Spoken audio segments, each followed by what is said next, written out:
AITA for booking to go away at the same time as my boyfriend, leaving him to look after our daughter. My boyfriend and I have a 3-year-old daughter together. He used to go away very occasionally by himself before we had her, and this has increased quite a lot since she was born. Not for long periods, just a night or two. He also visits his daughter from a previous relationship, which is fine, but I am mentioning as relevant later. He is notoriously bad for informing me when he is going away. He always claims he told me and I forgot. There have been times where he has arranged to see his daughter on weekends when plans have already been made. These were all pre-COVID. Once I had arranged for my mom to babysit for our anniversary and for us to go out. Another time I was meant to be attending a baby shower and needed him to watch our daughter. Another time I had arranged to go to the theater with a friend. His daughter lives quite far away, so he wouldn't have made it back in time to watch our daughter. He was fully aware of all these plans and claimed he forgot when arranging to see his daughter. I didn't ask him to cancel, as it is not fair on her, so I had to make other arrangements in each case. Obviously he has been going away less because of restrictions. As soon as they eased, he went away. I have never had a night away from our daughter. I had made a couple of plans, but each time a lockdown happened, so obviously they got cancelled. He says he encourages me to go away and he is not stopping me. I have tried to explain that his going away so much does stop me, as someone needs to look after our child.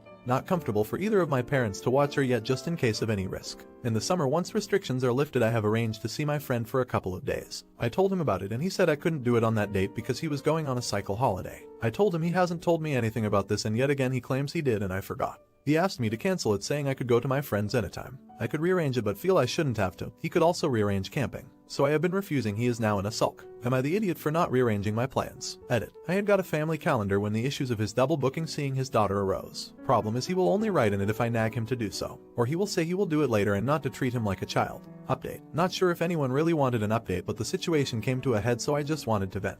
Thank you to everyone who commented. So I had a word with him about the family calendar and people's suggestions about if it's not on the calendar it doesn't exist. Making sure my time away was there. He seemed to go along with it and said he would reschedule his cycle trip. Great, I thought. Until it came to the morning of the trip. My BF often gets up super early and I roll over and go back to sleep, so thought nothing of it when he was up early. Heard the door go but just presumed he was taking out the bins or something. When I woke up, I couldn't find him and the car was gone. Tried to phone him, no answer. Some of his stuff had gone. Asked my neighbor to check his garage for my BF's bike, where he keeps it. It had gone. Confused and quietly seething at this point, try his phone a couple more times. Nothing. Phone my friend at this point, saying I can find him and will probably miss my train. About midday I got a phone call. He had gone on his trip. Tell me to check the calendar. He has Tippexed out my writing and written in his trip. I said a few choice words to him. He basically says it's my fault as I should have got up earlier. So I told him that he won and he is now free to go on as many cycle trips as he wants now. Friend suggested taking the kids to the seaside. Her son is a similar age. We spent the next day at the beach and had a nice time. Told BF not to come back. He says I'm overreacting, but I am done. He came back on Sunday. Unfortunately, I can't change locks due to renting. Came back like nothing had really happened. I calmly asked him to leave as our daughter was about. He said he wasn't going anywhere and he will watch her next week so I could go away. I said I couldn't believe he had completely missed the point of what he had done. Called my brother and asked him to pick us up. We have been staying there until I can sort out the practical parts of the split. My ex called non-stop and turned up at my brother's house, where brother turned him away. He has finally apologized. I said I am still done. I just don't have the energy or the will anymore. Not the idiot. Don't you just love it when the trash takes itself out? The only thing that you need to do now is to make sure you don't bring the trash back into the house. Good for you and thanks for the update. It's going to be a most beautiful day. Not the idiot. Wow, good on you for ending it. What he did was beyond disrespectful. He would rather act like a child than have a conversation. Who thinks I'll cross their plans out, and if I sneak out early enough they can't do anything about it. He deserves to be single. Should she have given him a chance? Let me know in the comments. No. AITA for revealing to my dad's wife the real reason why me and him were never close. My dad practically gave me up to his sister from the moment I, male 27, was born. My mom died when she was giving birth to me, and my aunt told me he never recovered from that because he blamed me for her dying. It hurt a lot as a kid that at family events he would ignore my existence. When I was a little older he got more vocal about me killing her, and he can't stand to look at my face. You can imagine the amount of therapy that put me in. I used to go to church crying because I was scared about going to hell for doing that to my mom. That's how much his words freaked me up. But the shitty part was that I never stopped trying to be accepted by him. After my high school graduation he told me to never bother him again since he legally has no obligation to me anymore, since he was sending my aunt money to take care of me. Around that time is when I finally started accepting that reality, so from there we moved on with our lives. My aunt doesn't talk to me about him. Sometimes my grandparents do, and that's how I found out he got married. They were mad he didn't invite me to their wedding, but to me it didn't matter because we're not close. But it was his wife who wanted to meet me. It's the first time ever that he wants to make contact, and it was to pretty much say she wants me in their life. She doesn't know the real reason why we're estranged. He asked me to please not say anything and maybe this could be a way to reconcile after all. But he was only doing it for her. That much was clear when we talked. I never said I would be. He still insisted on us meeting at their place because she really wanted to meet me. All she thinks is we were estranged for not getting along in my teenage years, going to college and losing touch because of life stuff. It pissed me off that he played it off as us just not talking for petty reasons, meanwhile the actual reason damaged me for years. I told her the truth, everything he said to me, that he was never a parent to me, that was all my aunt. It was definitely a shock for her. The outcome was a disaster. Everyone has heard about this now. My grandma in particular told me she understands my anger. But this was his chance to find someone since losing my mom and now it's been put in jeopardy. My dad is devastated. They think it was going too far to ruin his marriage that way when he was willing to include me in their lives, which could have been the start of our relationship. And they say not only did I ruin that but also possibly wrecked his marriage. She just doesn't agree at all with what he did and it could have been avoided if I didn't say anything. For me it was hard not to tell the truth after the lies made it seem like it was nothing serious. I couldn't ignore what happened after what it did. Like if it was the right call since it put their whole marriage at risk after all. Update. Words can't express how much it meant to me getting so much love from my last post. Everyone who supported not just my actions but also acknowledged the hurt. To all the sweet internet moms who commented and DM'd me, y'all know how to make someone feel loved even by total strangers, lol. Since so many people wanted an update here, it's a little heavy and for a couple days I needed some time to process it and cry. They're splitting up. Heard it first from my grandma then from his wife, or I guess ex. She was legit crying on the phone when she called to tell me sorry for putting me in that position. Her and my dad had a longer conversation where he told her everything else he did so she made that decision she can't stay with someone like him. And she wanted me to know how disgusted she is. Also to tell me thanks, which is something I really needed to hear. My dad is who he is, yeah, but regardless, two people splitting their marriage because of what you said is a hard thing not to feel guilty about. This lady is heartbroken going through divorce just a few months after getting married and she wanted to make the time to reassure someone else that they made the right choice. Unexpectedly though, my dad wanted us to talk yesterday too. My girlfriend again didn't want me to. Trust me, I get her point. She's the one who didn't want me having dinner with them in the first place.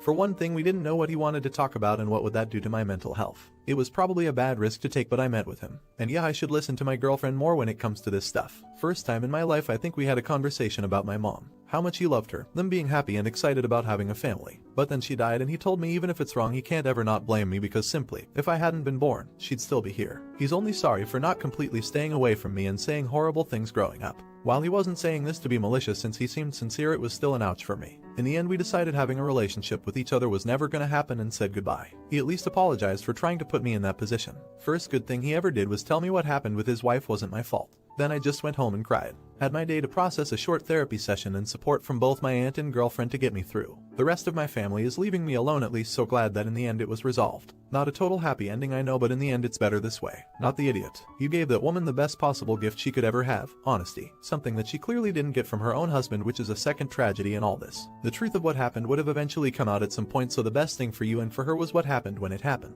Not the idiot. I'm sorry your sperm donor is such a bad person. I'm glad that you are taking care of yourself and you shouldn't feel guilty at all. You only told the truth. Be strong, Opus. You deserve to be loved. What do you think of this sperm donor? Let me know in the comments. Now, WIBTA for throwing every wrestling match I am forced to attend.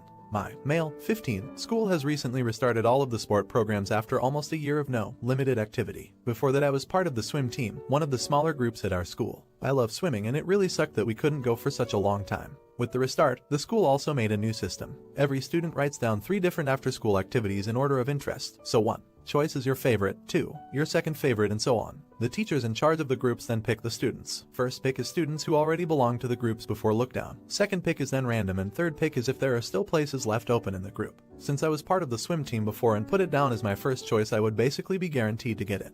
But now the results are out and I was placed in wrestling. I never even put that on my list at all, so I went to the teacher and asked what's going on. Turns out the teacher in charge of wrestling specifically requested me for whatever reason. Turns out my dad knows the wrestling teacher quite well and asked for me to be placed on the team. I know my dad hates that I prefer swimming. He always says it's not a real sport, and that I should do some sport that actually gives me muscles. He constantly tells me I'm too skinny for a guy and has made several attempts to make me go to the gym to work out. I asked the teachers if I can still switch teams, but they said no. I also cannot just avoid the wrestling club because after school activities are mandatory. So last night I had a huge fight with my dad. I called him and asked for forcing me to go to wrestling and that I will just forfeit every single match I have to attend.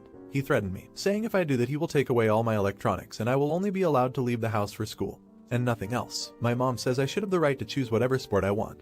But now that I'm on the wrestling team I should still do my best. Also not to call my dad an ass. But I don't want to participate in something I have zero interest in, was forced into even. Also, I was really looking forward to swimming again and meeting my teammates. Edit. Thanks so far for the support. Next week I will talk to more teachers, guidance teachers, and also write to the principal. Guess I will also try to talk with my mom again and maybe convince her. Also will mention what some people wrote, that wrestling could potentially be dangerous. Maybe that will convince her. Worst case, I will go through with it and just put in zero effort if no one listens to me. EDIT2. So this has gotten a lot more responses than I thought. First of all, thanks to everyone supporting me. I talked to my mom again, without my dad nearby. She still thinks I should give wrestling a try, but if I really want to change, she will support me. So next week I will go and talk first to my swim coach and the wrestling coach and hopefully get it resolved. Otherwise I will go further to the principal. I can post an update next week and tell you guys how things worked out. Some of you suggested I should go to the newspaper or something, but I really do not feel comfortable blowing things up like that. Slandering the school is gonna backfire like 100%. I have also gotten a lot of creative things instead of just throwing the match. I would like to show my face in public sometime, so no, I will ignore most of the really weird suggestions. Thanks, I guess. I also got a few questions about the rule of afternoon activities being mandatory. So we have to do activities for 2 years total, but we are free to choose when we do them during high school.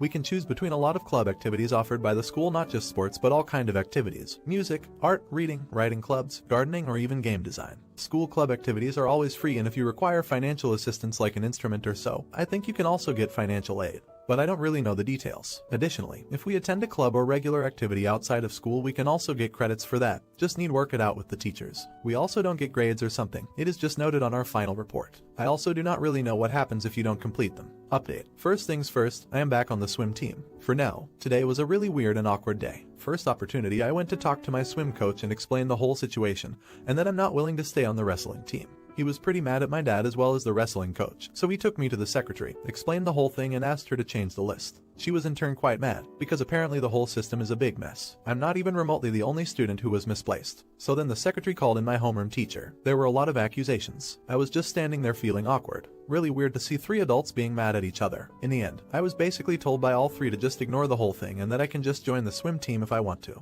I figured that was it. Until the end of school day, then the wrestling coach had me come to his office. He gave me a long talk about how disappointed he is, how he had high hopes for me, blah blah blah. I told him I really don't care and that he was a jerk for just ignoring what I want to do. To sum up, wrestling coach mad at me, homeroom teacher mad at me for complaining, swimming coach mad at school, and my dad is probably gonna freak out when he hears that I won't wrestle. Oh well. Lastly, I want to thank all the people that encouraged me to stand up for myself. You had a lot of good advice, and some really weird advice, and some really terrible but funny advice. Thank you all. Small update. Mom told dad about the switch as he came home from work. He has so far completely ignored me, not a single word. Actually a nice outcome, I guess. Last update. I wanted to add a last point here. Last night, I had a talk with my dad and my mom. It was awkward. Dad apologized for the wrestling thing but also said he wants me to grow up strong so that I can defend myself. He says swimming won't help me when I get in trouble. I was really confused about that because I never have been bullied or gotten in trouble or something like that. Mom later told me that my dad used to get bullied a lot in high school, so he started working out in college and that helped him a lot. I guess he wanted me to do the same. It's really weird at home at the moment, but I guess he is not a complete ass. Still kinda, but I don't know.